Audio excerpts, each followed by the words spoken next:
I think I'm live and live. Just give me a bit of a second. I can just confirm if the chat's working fine and let's get this started.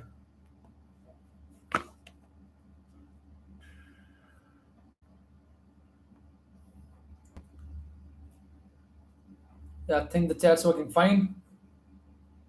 Yeah, I think the chat's working fine. Just gonna keep this here, dated on the pages. So without any further delays, let's get this started with just a second. I'm gonna talk more about that ideas around hippos maybe in a separate video.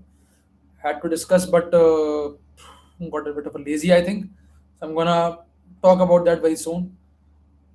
For now, I think if we can just start with the business and discuss the topics at hand. I'm just confirming if the chat's working fine, the stream's working fine, and yeah, stream's working fine, and yeah, it's well and good going on. Stream's working fine, and yeah, it's well and good going on. Okay, so without any further delay, let's get started. I'm gonna share my screen right now. I think the screen shared. That's fine. Not much of a lag. That's fine. Not much of a lag. Okay, so without any further delay, let's get started. Hello everyone, welcome back to the stream. And today I'm going to try and discuss the Q&A questions which I had floated up recently. We had been talking a lot around what are the things which have been in the news lately, whether it be around the contours of geopolitics, public policy, climate change, gender dynamics, or defense analysis. And to know more around what the curiosity has been in the current sphere and what people wish to know around the same, I thought that if I can compile a small Q&A based repository and then we can try to help, I would say, talk on such questions. So we are here. Without starting, just I would like to give a small disclaimer as usual. I am not a geopolitical expert. I am just someone who loves to talk about geopolitics, and that's what I'm here for. So, without any further delay, let's get started.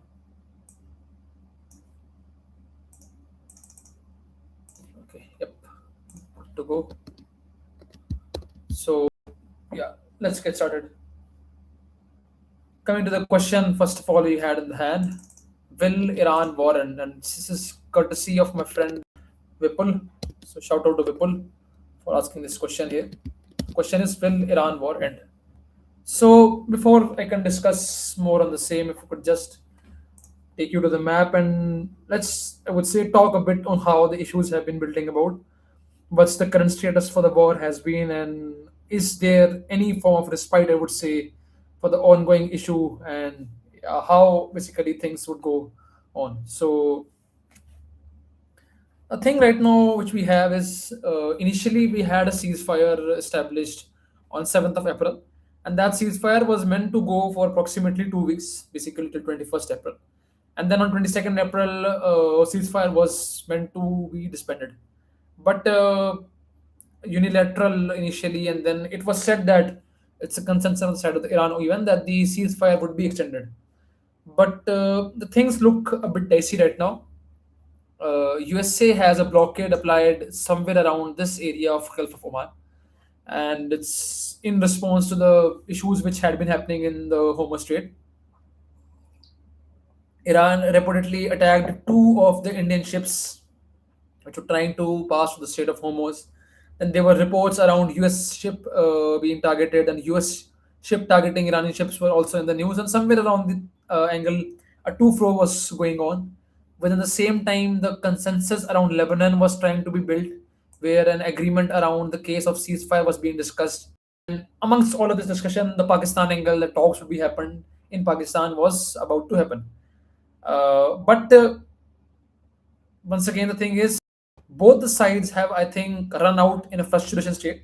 It's more from the side of the US administration that frustration seems to be visible. And when that frustration has started to appear more and more visible, uh, issue arises on whether the particular faction is going to make a move, a drastic move or what. The thing is, today itself, there was an attack attempt on Mr. Trump. There was a party conference being held in the White House, and shots were fired, and the safety had been ensured very well for the president, the vice president, and the guests there. But the element which we need to see here is it has been said in the past, even repeatedly quoted by Mr. Trump also, that if at any case I get assassinated, Iran is the one who is gonna get the blame and they are gonna be blown away from the map. And that's where I feel personally that this particular attempt which happened in the White House today, it might lead to some impact in the ongoing negotiations because a the communication channel have been stalled about. The movement of Steve Witkoff and Jared Kushner towards Pakistan to go for a discussion had been cancelled. Aragachi had been also called off. And somewhere or around the discussion which was meant to happen in Pakistan, it has been completely disbanded now. It was initially being thought that maybe Mr. Trump would gonna visit Pakistan, but I don't think it's gonna happen right now with the attempt right now and then the negotiations being stalled. Coming to the angle that will Iran war end? See, the thing is, any and every war which has ever started in the world is gonna end one day or the other. And the thing is, sure, this war is gonna end. But the thing is, what would this end? And if we have the evidence of history in our mind, things have never looked, I would say, very good when the wars have ended. For example, the case of World War II.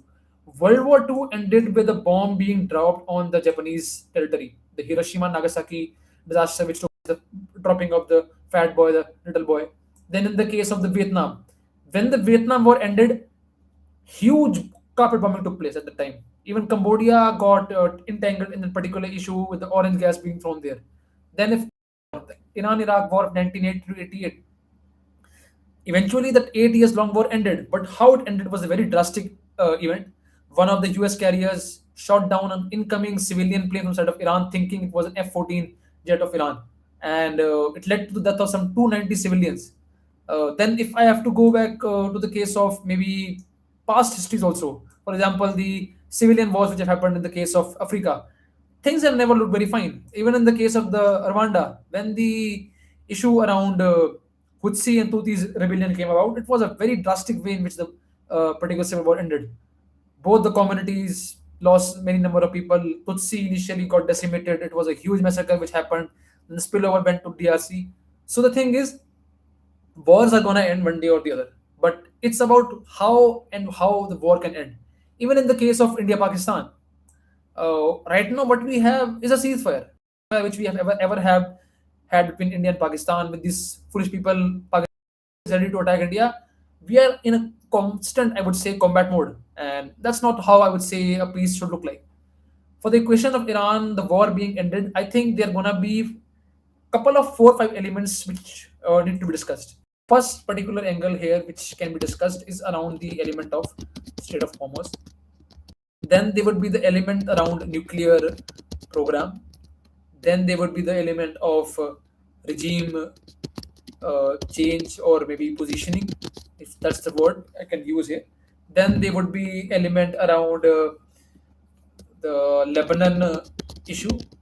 Then it will be the funding and the sanctions part. And I think if I can add more element and more contours here, it would be presence of USA in this region. It would be the angle of Israel here. I think this 7 pointers somewhere or the other can help to provide a solution for this particular ongoing war. For example, the case of Strait of Hormuz. Iranians had mentioned that they are gonna start taxing people in the vessels which are going across the Strait of Hormuz. This is not at all possible because the issue is when you have something called a, what you have is basically an open sea. This is the open sea, and in the open seas, the convention which gets play is the UN clause, United Nations Convention for the clause. What we have is a categorization known with the name of exclusive economic zone. It's 200 nautical miles, which stretches from the boundary of a country. If I can show more around the same exclusive economic zone. So, exclusive economic zone, something or the other looks like in this particular format. If this is the baseline for the land which we have, If we go 200 nautical miles away from the baseline, what we have is the exclusive economic zone, where the administration purposes of a country can be allowed to be fulfilled. And beyond that, what we have is high seas, and the laws there are governed by the international regimes. And that's where the angle often has been talked about, that can be it even possible for Iran taxation in the case of Strait of Hormuz. And it's technically not possible under the UN clause agreement, because the thing which happens is, for example, if I can go towards the India, Pakistan, India, Sri Lanka. So the in between India and Sri Lanka is not quite enough under the ambit of 200 nautical miles. And for that particular agenda, what happened is the borders get distributed in a basis of half. If I have to explain this in a very rudimentary format, if I just draw a line from here to here, and I can just take a bisector across here, the half the portion would be towards the Indian exclusive economic zone, and then half the portion would be Sri Lankan exclusive economic zone. In that particular exclusive economic zone, Indian fishermen are allowed to fish the fishes in the sea, and then the Sri Lankan fishes are allowed to fish fishes in the Sri Lankan EEZ. And that's how the division comes about. If I can now take you towards the South China Sea, the biggest issue of South China is the fact that it's a confluence of multiple countries. China is here, Philippines is here, Indonesia is here, Vietnam is here, and Malaysia is here. So when that 200 nautical division starts to build up, what basically happens is a division comes about. You have the Indonesians coming from here, you have the Philippines coming from here, you have the Vietnam coming from here, and then you have China coming from here. So the land gets distributed, and that's where the issue around the EZ angle comes about. If I can show you a map for the same also, that's how the exclusive economic zones look like in China, in the South China Sea. And that's the reason why this particular situation becomes very much problematic to talk about, and one of the biggest reason why the countries then start to fight against each other. So coming back to the map of Iran, in the Strait of Hormuz, what we have here are multiple here. We have Iran here, we have UAE here, we have Qatar here, we have Bahrain, we have Oman, we have Saudi Arabia. Too many players just around a one particular patch of land, and that's where the issue starts to build about. Exclusive economic zone category builds up, and this particular area is not a piece of Iran. Other countries are also somewhat a sovereign entities who are operating here. And then to allow an agreement around taxation ceasefire, I don't think it's practically possible. You might ask a question here that Egypt gets allowed to tax in the case of Suez Canal, or Panama gets allowed to tax the Panama Canal.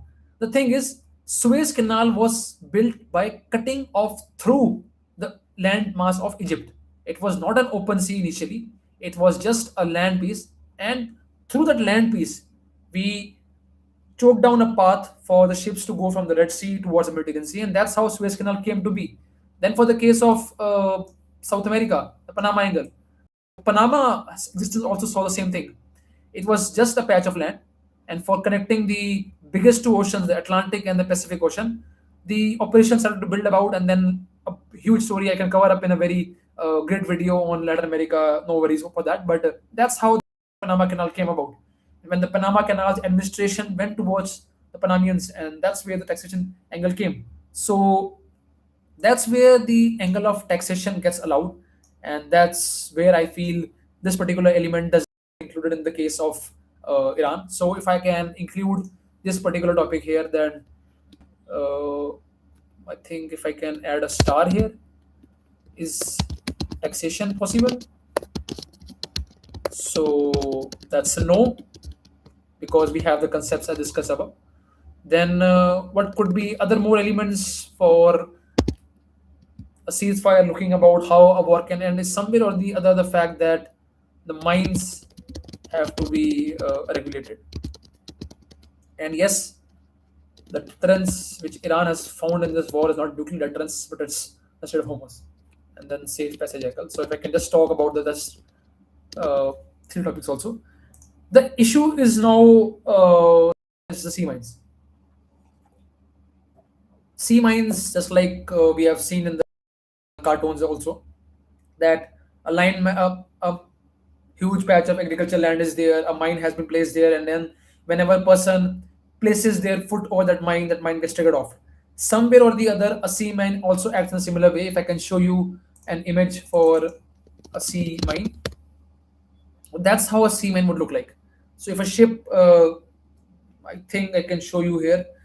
Uh, it's the McLaren, and suppose this is the sea mine. So as the ship starts to go through the Strait of Hormuz, and suppose a particular ship comes into contact with a sea mine, what would happen is that particular sea mine would completely destroy the ship, and it's one of the biggest reason why it becomes very problematic for ships which are going through the Strait of Hormuz. And now the issue which has happened here is it's very easy to apply a mine at a particular location, but then to demine the same it becomes very risky.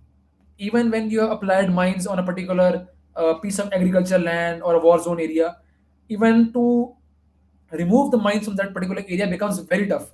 And when the same has now went towards the case of the sea, to now locate them, operate under high pressures, operate under the condition becomes very tough. And that's the biggest issue which the world currently faces. That's the issue around the demining, of how a demining process can take place, wherein we can ensure that finally stability or peace can be ensured in the region for the long term. And the thing is, it's a very problematic issue to remove sea mines. If I can take you back to the map once again, when the World War II happened, about millions of mines were being installed in the North Sea area, the English and the Mediterranean Sea. And there have been reports still in the past that those mines could never be removed. In 88 war which happened between Iran and Iraq, those sea mines still exist. In the 1991, 1992, there had been reports that some US ship came into contact with those sea mines at the. So the world faces a huge issue when it comes to the angle of sea mines, and until and unless a cooperation does not get built around the same lines, it would be very tough for the Strait of Hormuz to be in the same place with which it used to be. And that's where the angle of cooperation comes about. And that's where a suggestion which I had also floated the last time came about. It was finally where India can play a very good role. India has positioned itself as the first responder in the Indian Ocean. Even when the last year issue in 2024 happened about somewhere around the case of Red Sea, when the Houthi rebellions were attacking ships going through Red Sea, at that time India led an operation in the Arabian Sea, and they were able to rescue many stranded people. And that's where I feel India as Navy can provide some assistance in this region. It's gonna be very tough to entirely remove all the sea mines from here, but to have an emergency support staff from the side of India, it could position India under the ambit of India being the first responder. Get the idea that yes, India is going more and more towards the blue ocean category.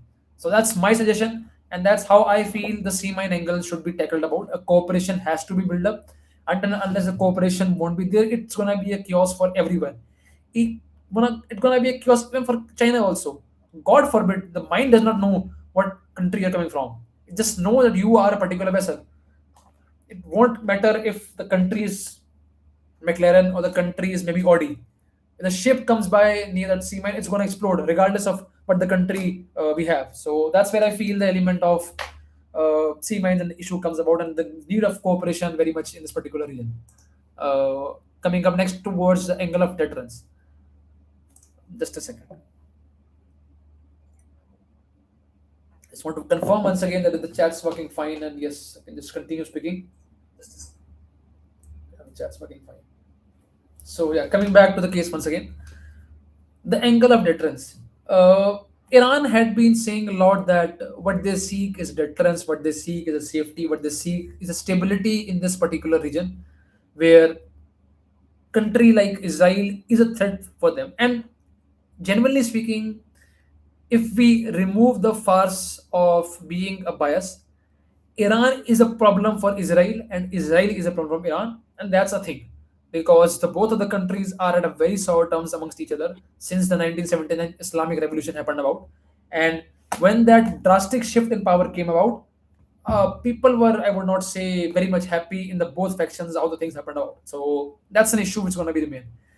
Coming to the angle of deterrence, I know what I'm gonna say sets up a very bad, and this particular quote had been mentioned by Mr. Shekhar Gupta also in the case of one of the events in the print, that technically Iran has found the biggest deterrent, the biggest, I would say, lathi. If I have to go in the desi terms here, that they have got the biggest lathi, which they can show to Israel and USA that boss, if you are gonna go against us, if you wanna backstab us, if you wanna cross us, we are gonna hit that stick on you. And that's where I feel that this particular war has shown how the vulnerability of strategic choke points comes to exist. I'm gonna make a video on strategic choke points for sure, and that's where I feel personally that what Iran now has in their own hand is a deterrent. And until and unless a negotiation, a cooperation does not get talked down around the angle of Strait of Hormuz completely, this problem is going to come in the future also.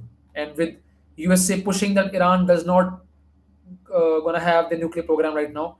What Iran has in the former Strait of Hormuz is much bigger, I would say, a weapon because the moment they are going to choke this particular jugular vein, entire world economy goes for a toss. 80 to 90% of the Asia from the oil from the Middle East, from the West Asia. And that's where I feel that this particular issue goes for a very dramatic stance for India and the entire Asia. So that's my take for the case of deterrence. Coming upon to the angle of safe passage. Safe passage, like discussed, Iran has to commit once the war ends and the negotiation come about that they have to then allow the safe passage for the ships going through this particular region.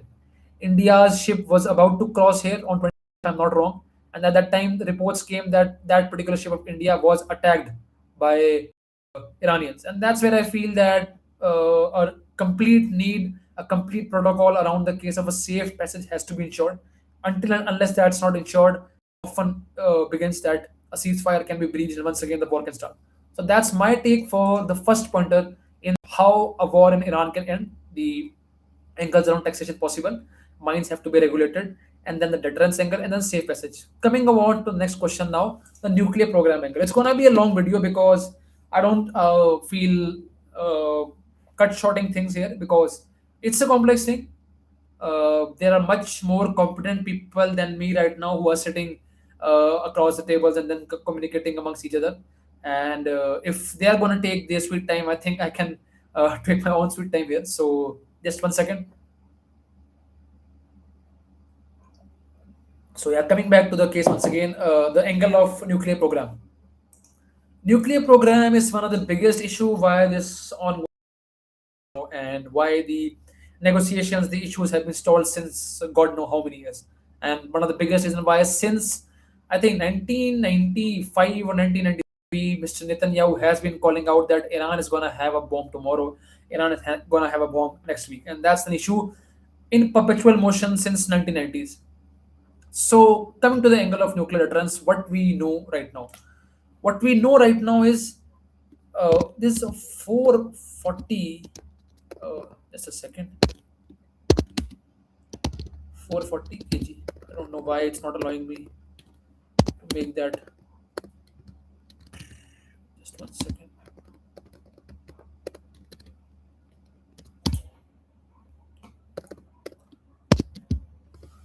Anyways, I think if I can just add an A here.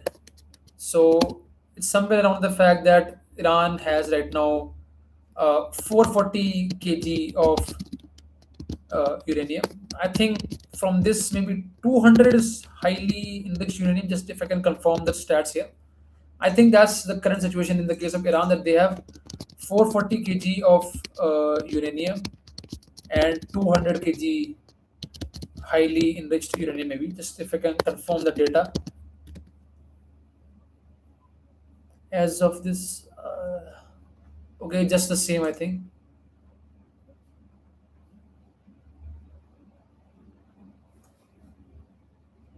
Okay, it's been somewhere around the case of that. Some reports have indicated a 200 kg reports. So just I can keep it this only. So the thing with uranium is the uranium which you obtain directly from the natural sources. It's not very much enriched in its nature, and it gets, I would say, very much impacted overall on how things, how it can be utilized for the purposes of multiple ideas. If you have a uranium enriched up to the level of 10%, it's going to be used in the case of renewable and electricity purposes. When you take it 20, 30, 40, what you have are research purposes. And as it goes beyond 60%, what you have is a bomb, and then 90% plus of the bomb. So Iran right now has somewhere around 440 kgs of uranium, 60% enriched, and it can be easily converted into 10 bombs if the enrichment reaches to 90% or so in a very short span of time. But the thing is, this particular enrichment right now is not at all possible. Why so? It's not possible because all the uranium enrichment facilities of Iran has been destroyed. The key areas which Iran has in the case of nuclear are the area of Natanz. I'm forgetting the names. I remember the Bashe nuclear plant. If I can just have a quick check on the three nuclear sites of Iran, it was Natanz, Fardo, and Isfahan. Yeah, Natanz, Fardo, and Isfahan. And then the Bashe nuclear plant, which is somewhere around the coastal arena. So these nuclear plants have been decimated by the side of Israeli and the USA. And Iran does not have capability to enrich that particular uranium.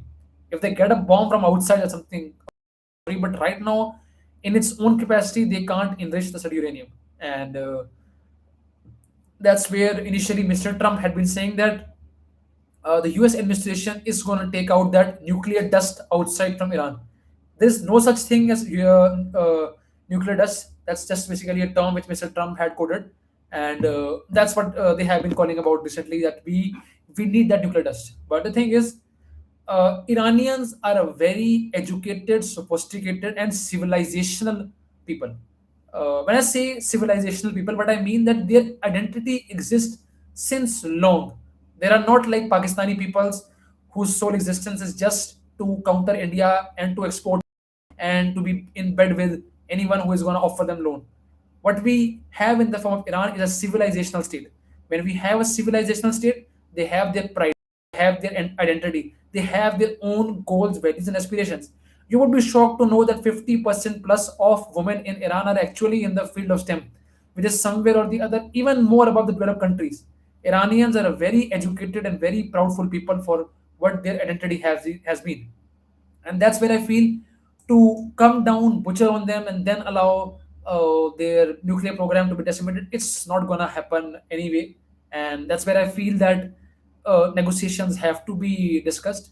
USA has given a maximal stance of 50 years, sorry, 20 years. Iran has said a stance of 5 years. So approximately, I feel the negotiations when they would come about, it would come between 10 to 15 years. Approximately, it's gonna be 15 years.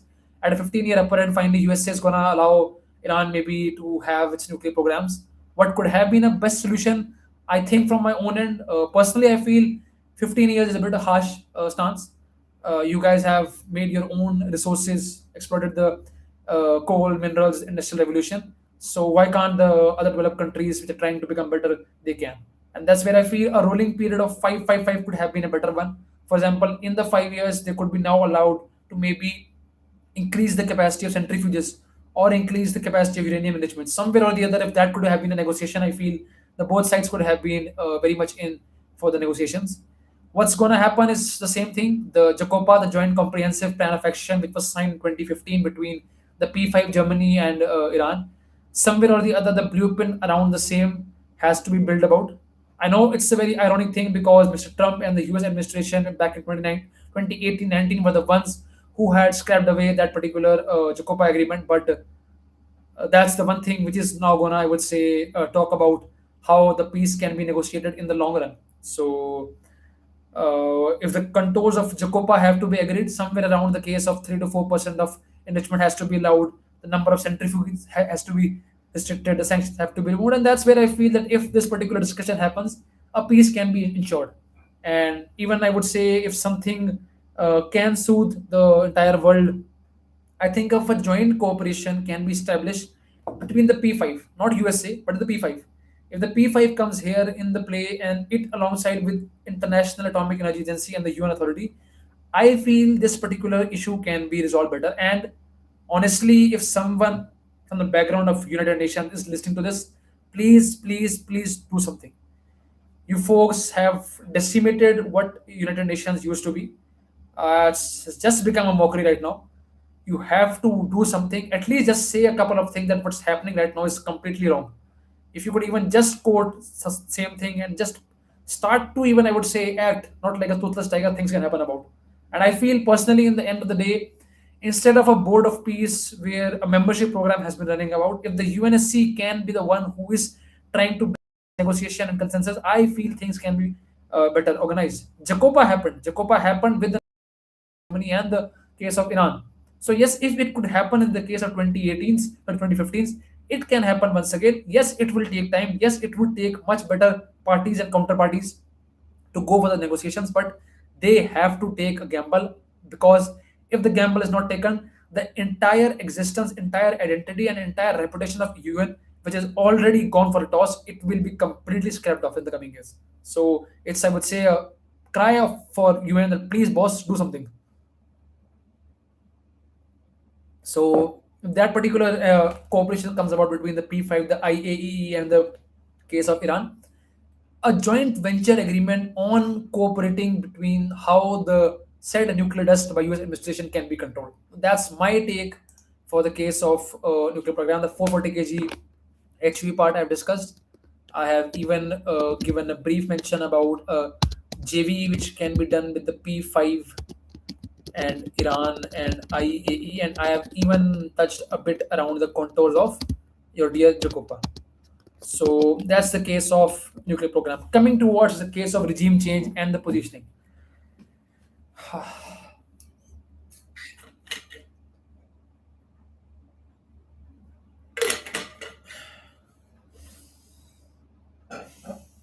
So the thing here is, once again, I would say, going back to the context which we have in hand. I have last video also. I'm gonna reiterate it once again. I'm gonna reiterate this as many times as I can understand this. Nowhere in a commonsensical way, the regime which Iran had initially was a democratic one. Everyone knows that. Atrocities had been committed against women, atrocities had been committed against the democratic lovers, and atrocities had been committed against the one who tried to bring a change. And that's where I feel that yes, the regime was oppressive, but does that mean that any foreign entity is allowed to enter a sovereign country and remove their supreme leader? Absolutely not. That's a thing for the own country members to do. If Iran could have had an Iranian revolution in the 1979, and Iranians being well educated, if any change would have to arrive, it should have arrived from the state of Iran itself. Even the new president which they have right now, Masoud Pezeshkian. Pezeshkian was actually someone who was under the angle of a reformist one. He was not under the conservative party. He was somewhere or the other who was trying to bring about changes. And that's where I feel that if trust, belief, and faith should have been kept onto the people of Iranian people, I think this particular situation could have been absolutely avoided.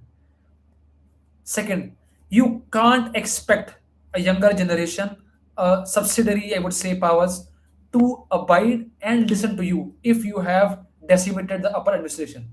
What has happened technically is you have entered a house and you have killed the uh, big grandfather of the family. And when that big grandfather of family has died, all the little boys which are standing down right now, they are gonna come back and fight against you. And that's what has been happening about. Currently, Iran is doing as much as they can to try and put a dent in the US forces and the militaries which have been coming about. The way they have nuclear drones and then attacking the UAE and even defense system of US. I feel it's a very different thing which the world is now seeing right now, because no one had initially expected that something would have happened. But that's how I would say a country is, and their own sovereign identity has been entangled. And I would say administration right now looks like it's Mujtaba Khamenei, which is the supreme leader. Right, he is the son of the former supreme leader Ayatollah Khamenei, and what we know right now about him is he is injured right now. He has not made a public appearance right now, and the thing which we know about him is he is someone who had ties with the IRGC. So technically, you have now a theologist in the power of supreme leader who also has ties with the military in the past, and that's where I feel it becomes a bit of a problematic issue for the entire, I would say, U.S. Identity and the Israel counterparts. That now what they have is actually a hardliner in power, and with the Iranians, and then with the pressure from the side of Europeans and other parties also, that please don't kill further leaders, especially don't kill Aragachi, the foreign minister, and Galibaf, the speaker of Iran, I think some sense has prevailed, and right now the killings have subsided right now. But what we see right now, the regime is very, I would say, at a hardliner end. Will that particular regime change? I don't think so, because the issue is any sort of reformist angle which could have been provided, it's not going to happen very soon right now, because the state is in currently, I would say, in a war zone. And in a war zone, if a particular person goes on the angle of no peace, goes to the angle of reformist, he is gonna get chewed out alive by the entire regime of Iran. And that's where I feel that currently it becomes issue. Mr. Trump had called for someone else to come into power. It's not going to happen. Shah of Iran, nowhere or the hell the Shah of Iran is going to come and have its power here, because it does not face much respect as such in the Iranian community. Coming to the case of, can a Syrianization of Iran happen? Basically, the way Syria got broke down into multiple factions, the Kurds, the ISIS, and the other Al Qaeda stuff. I don't think Iran's something or the other going to face such an issue, because the Azeris, which are present in Iran right now, the second number in the majority angle after Shias, they somewhere or the other were also in the side of the top administration of Iran only. So that's where I feel it's become an issue. No such, I would say, credible leader is gonna stand up against the ongoing issues. Maybe the Baluch faction, maybe the Kurds angle could somewhere or the other do some splinter actions, but in the long run, I don't think currently this regime is gonna change for long. And that's where I feel it's gonna be a very big issue for Mr. Trump to sort down. Okay, coming to the Lebanon issue right now, then. Lebanon issue is being negotiated right now. A ceasefire had been talked about, and that ceasefire is running about. And I feel it's a very, I would say, a good thing which has happened right now. I can just, if write a brief about the same also here, that what we have right now is a hardliner government, and when we have a hardliner government, it becomes very tough, I would say, to build a consensus. Shah of Iran is no here, and Syrianization of Iran, Syrianization of Iran is not gonna happen. So that's my take here. Coming on to the Lebanon issue, and what we have here is the Litani River. What we have here is the Hezbollah and the civilian administration.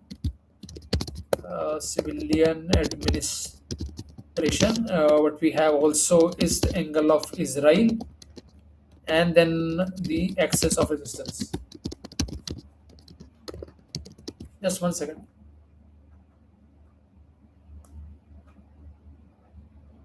Okay, so coming here. So the thing is, the Hezbollah, which we have in the case of Lebanon, they had their base from the border of Israel towards the. If I can show a map, Litani River, Hezbollah, Israel issue.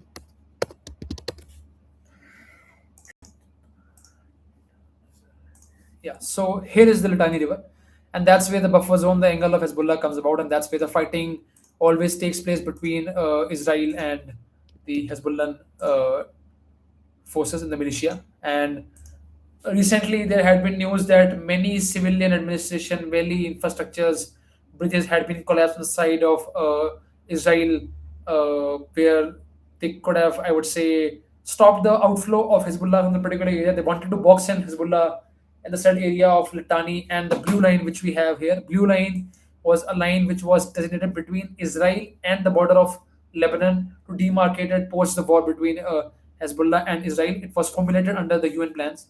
So what we have right now is a ceasefire.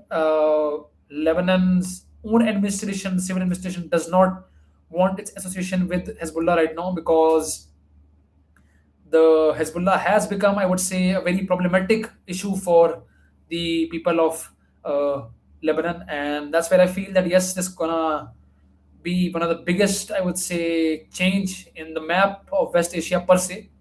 I don't think Hezbollah is going to survive for a very long run. It's my prediction. The way things have been happening about, I don't feel Hezbollah going in the long run, because there are basically three elements here. One element is that Israel has very much bombed the hell out of Hezbollah right now.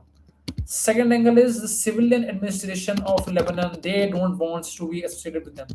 And then the third angle is of the excess of resistance. With a war already going on in Iran, Israel, USA, and there being a said unofficial agreement between the Houthis of Yemen. Houthis of Yemen are here. In 2024, when the issue began in the Red Sea, there had been unofficial talks between the Houthis of Yemen and USA that uh, in the Red Sea had to be stopped. So that's where I feel that with an excess of resistance being fractured now, which initially had Hezbollah,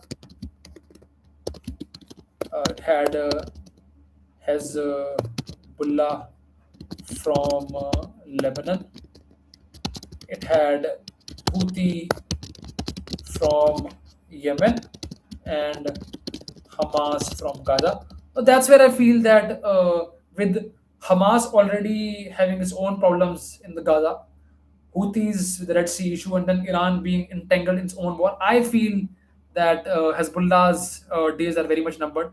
Last year, I think 2024, sorry, a huge pager attack took place in this particular administration of Hezbollah, and many top leaders and I would say down people also had been killed in raids. And that's where I feel the Lebanon angles come about. Coming up next ahead to the number 5 point, the funding and the sanctions part. Funding, basically, what I mean here is reparations of war, build up of infrastructure. Uh, Third element, if I can add here, is maybe sanctions removal from USA, and then once again the UNSC resolutions and the funds of Iran. So these are gonna be some pointers which are gonna be considered when the Iran wars ending has to be talked about. Iran, in its own set of 10-pointer negotiations, in counter to what USA provided a 15-pointer negotiation table, Iran's 10-pointer had this particular angle that there has to be reparations and infrastructure build-up, sanctions being removed, UNSC resolutions being removed about, and funds of Iran.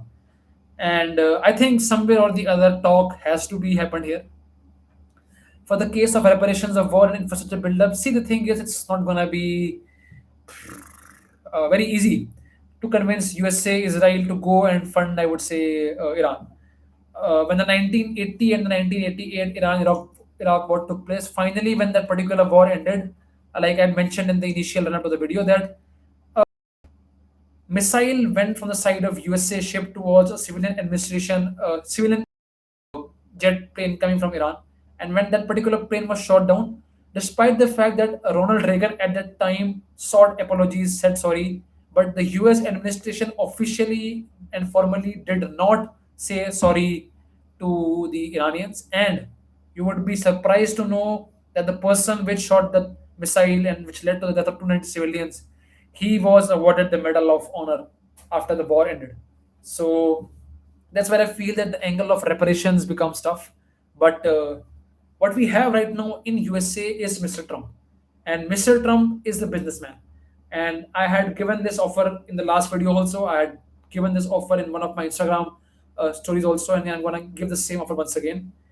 What we can do is two things. We can have an administration, a joint venture in the format of oil and the Chabahar port. There used to be a pipeline connection between Iran and Oman. If that pipeline connection between Iran and Oman can start once again with USA at center play, it could be a good, I would say, thing to happen. Because first of all, the very own negotiations which were happening before 20th February issue came about, it were happening in Muscat, Oman. And if now Oman can once again play that role of bringing Iran, USA together, it, I would say, to correct the wrongdoings of the 28th February's issues and the negotiation which we're talking about. The angle of investment is my big ticket, I would say, my big beautiful plan to Mr. Trump, Chabahar port. If a Chabahar port investment opportunity can be derived between India, USA, and Iran, it's gonna be the biggest ever investment opportunity which USA and India could look for. We need Chabahar port. I'm gonna say it at a whim that yes, being an Indian, being someone who has been following this news of geopolitics a lot, we need Chabahar. We need Chabahar because we need. Very unfortunate to have a stupid friend like Pakistan who has blocked our towards Afghanistan and then the entire Central Asia.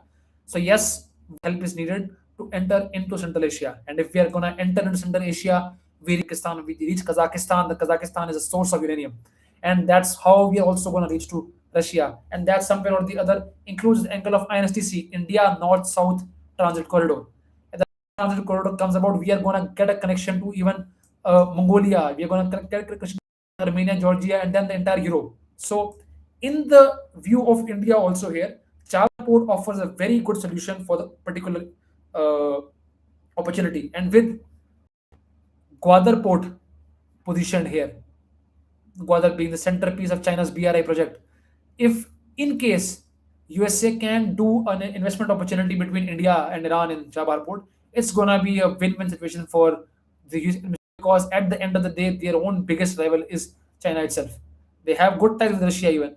If in case there can be a pipeline provision being drawn between Oman and Iran, the Chabahar angle, and then the INSTC corridor, I think it's gonna be a win for all. So that's my take for this particular uh, pointer about the same of war and the building of infrastructure.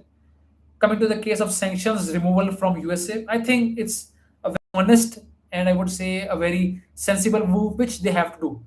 They have to provide UNSC resolutions. They have to give the functions, sorry, sanctions removal, and the funding has to be, I would say, allowed for the case of Iran. The frozen assets which Iran has, they have to be opened because in the long run, the application of sanctions, the application of resolution, the application of other problematic issues is causing trouble to USA itself because Iran is dealing right now with China in the form of cryptocurrency. Currency is then being even used by Russia, and shadow banking mechanism developed between the yuan of China and then the cryptocurrencies. And if such a thing happens, it leads to impact of dollar. So if the dollar has to be protected somewhere or the other, I think very competent enough people in the fields of economic and the US ceasefire attempts have been talking about the same. So that's my take for the case of UNSC resolution and the sanctions part also. Coming about the next 2 points of the presence of USA in this particular region and then the angle of Israel. See, just 1 second.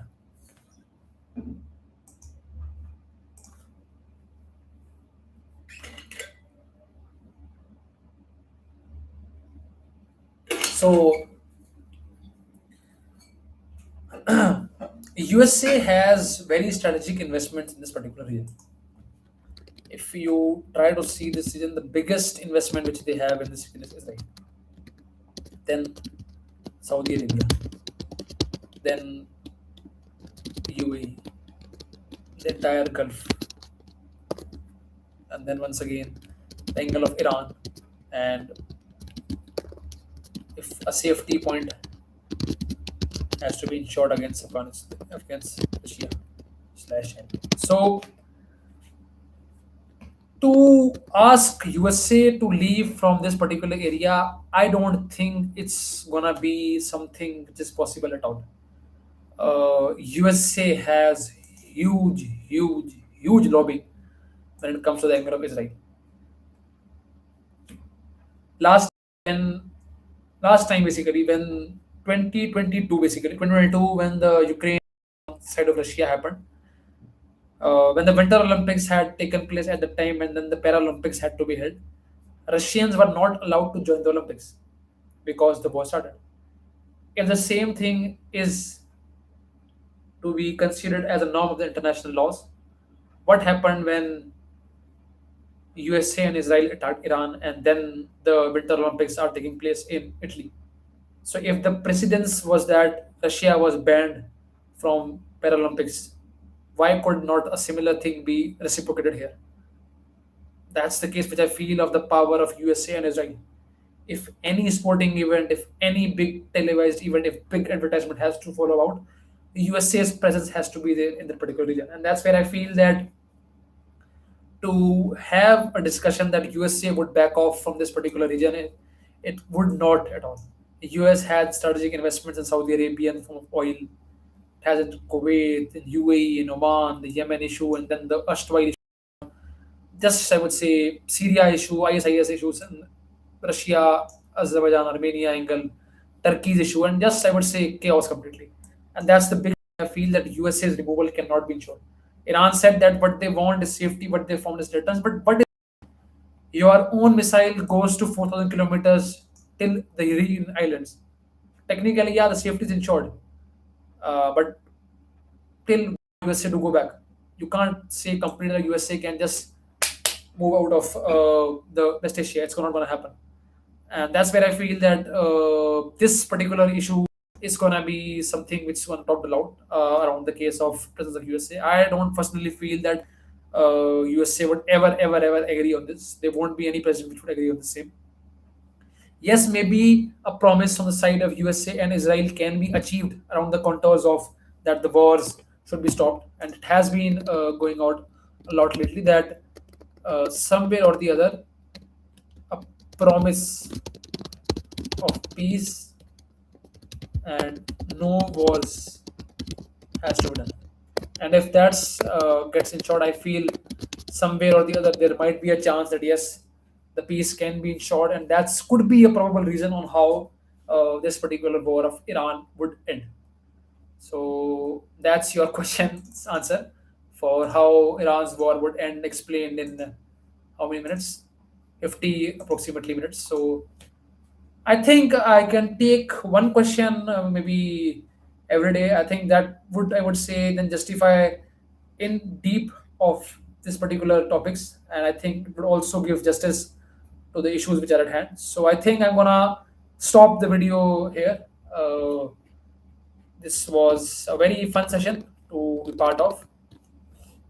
Question one discussed.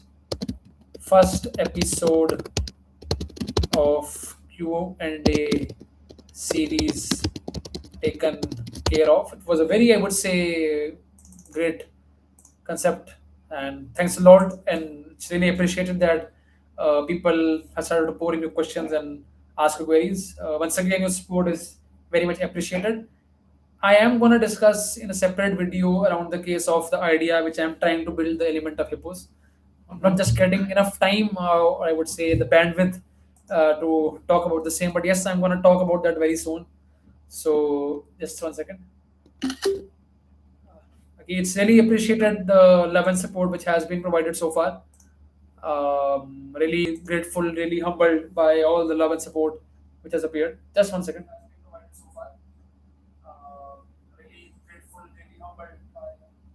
So, anyways, thanks a lot for tuning in. This was the episode 15 of Pretenders podcast. I'm trying to be consistent as much as I can possible on giving one podcast every, I would say, week on Sunday.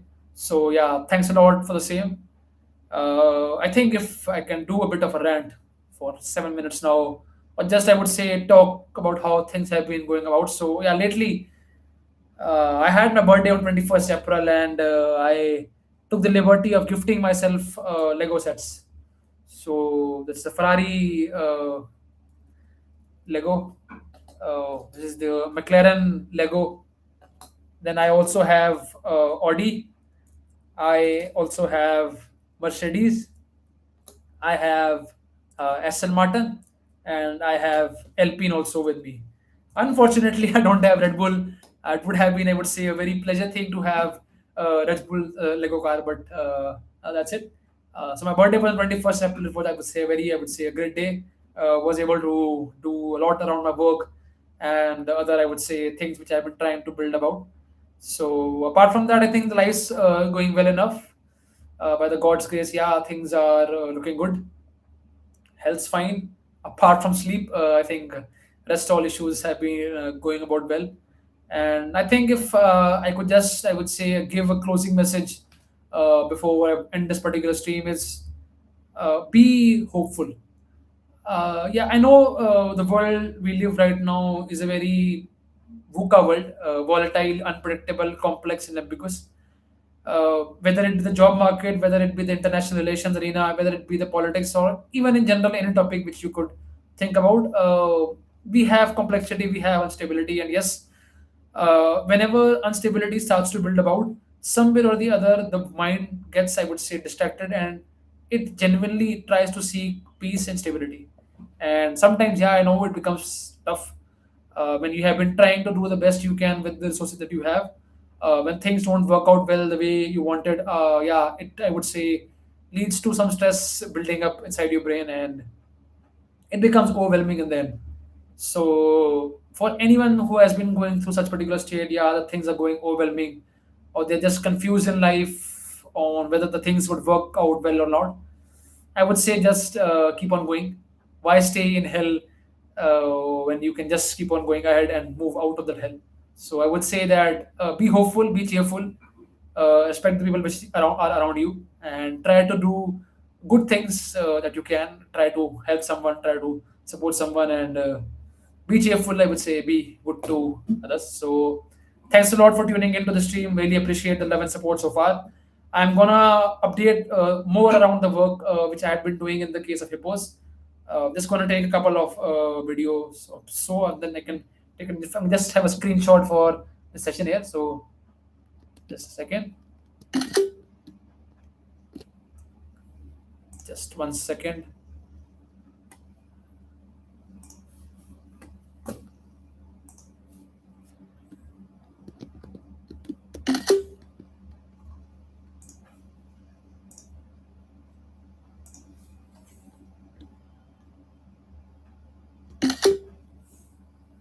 So yeah, once again, thanks a lot for tuning in the stream. I would catch you soon with another video around the geopolitics. And yeah, if you have any queries, if you have any suggestions for the channel, do let me know in the comment section below, and we can have a chat for the same. You can connect us on Instagram also, and yeah, let's get this part started. Once again, we have website of our own right now with the names of hippos. It stands with hippos.co.in. Do check out our stream, check out our website, and yeah, once again, thanks a lot tuning in stream. Appreciate your support, and see you soon. Thank you.